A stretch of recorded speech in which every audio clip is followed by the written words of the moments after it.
And if you ever heard of the upstream story where there were some fishermen fishing and people were falling into the water, and one of the fishermen was like, I'm gonna, he was pulling people out. One of them was pulling people out of the water, putting them on a boat with them.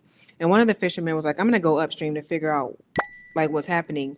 And the other fisherman was like, no, stay here. I need you to help me pull the people out of the water. He was like, no, I need to go figure out why they're falling in the water in the first place. Mm. And so in Empowering the Masses, our formula is education plus advocacy equals empowerment. If we can educate our communities and provide them with a way to educate themselves, teach them how to advocate for themselves, then they walk away empowered.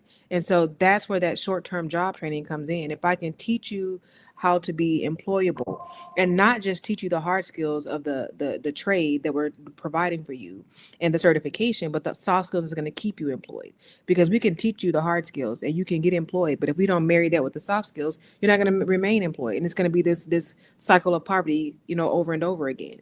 And so Mhm. if you educate your community in all aspects as much as you can, the possibility of them being self-sustainable increases. And I have we have a story with Akira, who was one of our students, and she was on SNAP when she started out with us in the fall cohort of 2024.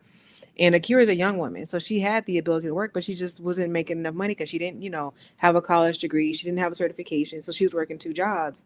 And she found out about our phlebotomy training program, and she heard that it was 12 weeks, and she's working two jobs, and she's like, I want to go to this training, but it's 2 days a week and it's in the evening.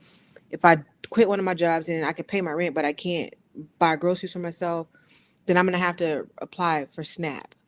Okay, I'm going to do it. And so she did it. She finished the top of her class and she graduated. And then about 4 weeks after graduation, she was able to get a job at a local hospital, making $27 an hour. She called up the SNAP people and was like, hey, the Department of Health and Human Services, I don't need SNAP anymore because now I'm gainfully employed. That was an example of what SNAP is supposed to be there for. It's not people just sitting around waiting on the check or waiting on benefits to hit a card. It's people really trying to figure out how to do this thing called life in these crazy times.